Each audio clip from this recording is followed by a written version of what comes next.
What's up, everybody? It's Man with Low Moral Fiber here. My name's Luke, and in this video I'm going to run through Southpaw Steam and Power here with Melee 0 at Overpower level 8. That's not the main point of this video though, and in this video I am testing out 1440p content production and determining whether or not I think it's viable for me personally and, if you guys see a marked benefit from it. So I am going to upload this video at 1440p and 60 FPS, which is, I believe, only available, for playback with Chrome at this point in time. I could be wrong on that, though, so keep that in mind. Regardless, I would like you guys to try out the 1440p playback, even if you don't have a 1440p or higher monitor or display. And I say that because I have heard that YouTube plays back at a higher bitrate if you select a higher resolution. So even if you only have a 1080p display, but decide to select 1440p playback, you should get a higher bitrate than you would normally get with a 1080p video.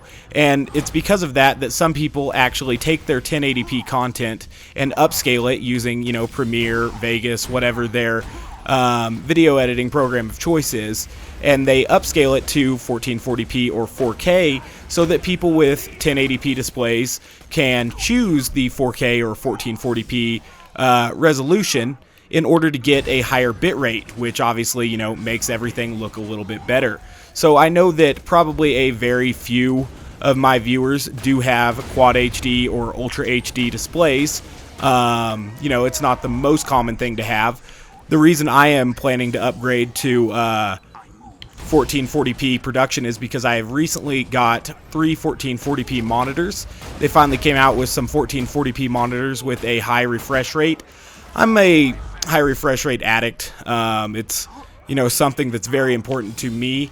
It's not as important to other people. A lot of people are more into resolution perhaps than the refresh rates, but for me it's a big deal, and this is my first experience with G-Sync as well.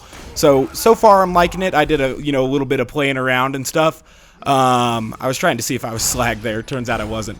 I've done a little bit of playing around. It's looked great so far, and I've really liked that. Whoa, where is this guy at? There we go.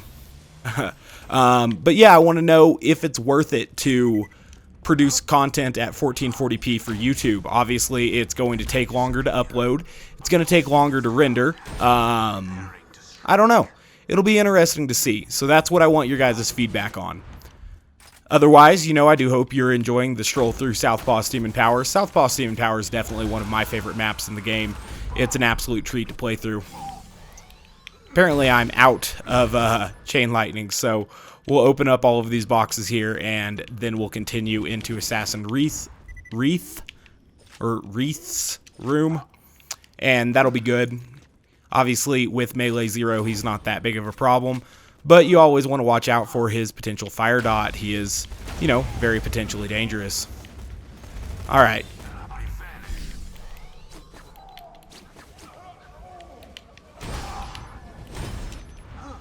Let's keep our health up here by using the grog nozzle. We caught that corrosive dot from the barrel, but we ended up outlasting it by dealing some damage to those enemies there. So that's good stuff.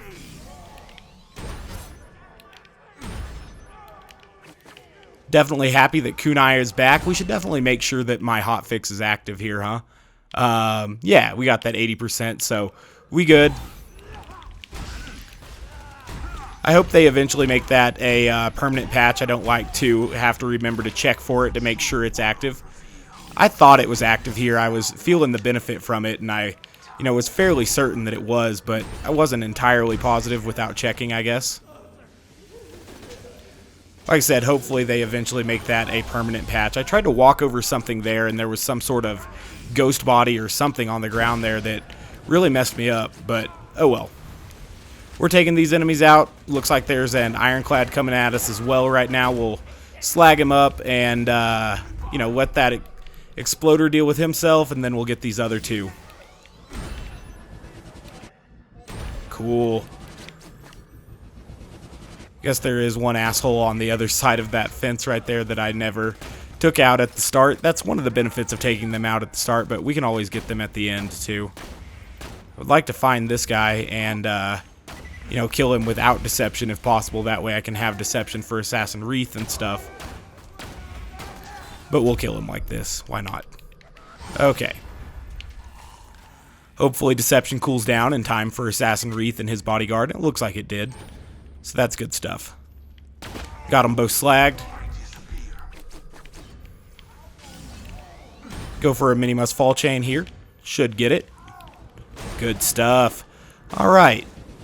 The game definitely looks better at 1440p. I can see a marked difference from, you know, playing at 1440p and playing at 1080 like I used to. I have had some experience with ultra high def before. One of my friends had a 4K monitor, and it was after experimenting with his 4K monitor that I decided that, you know, high refresh rates meant more to me, especially at that time where you really had to pick one or the other, than a high resolution. So that's why I chose that route there. Okay. And since then, I've never really looked back. I mean, dating back all the way to a CRT monitor, you know, those had high refresh rates and low response times. And that's why some people, especially, you know, among competitive gamers, were hesitant to switch to LCDs when LCDs were first coming into vogue. LCD, you know, obviously superior for many, many reasons. But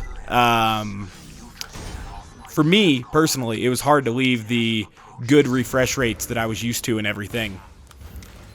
And that's why when I had the chance to buy a 120 hertz, or I guess 144 hertz 1080p display, LCD style, I definitely did that. I bought 3 of them, in fact. And now we have a 1440p 165 hertz IPS model. And so that is pretty damn cool. So not only, you know, am I at a higher resolution, I'm at a higher refresh rate, I have G-Sync going for me now, and beyond that, the colors are better because it's an IPS as opposed to a TN. So I got slightly lower response time now, but it's so very marginal that it's definitely worth all of the other benefits.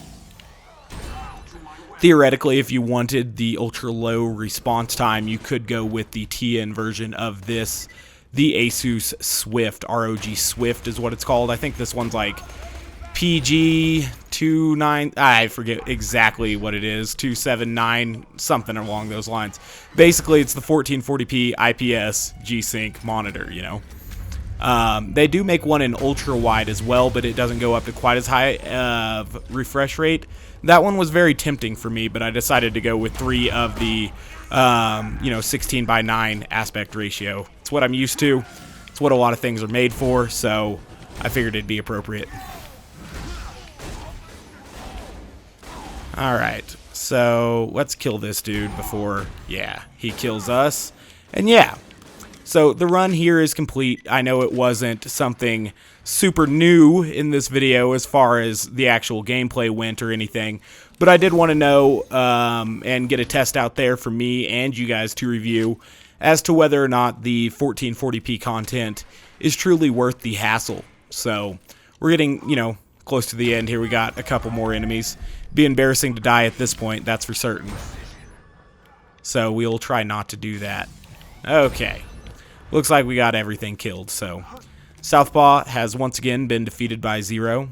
I like to do that with Zero. It's a fun little run. As always, guys, I thank you very much for watching. I do appreciate it. Obviously, like I said, leave your feedback on whether or not the 1440p is worth it or not. As always, guys, I do hope to catch you next time. Bye, guys.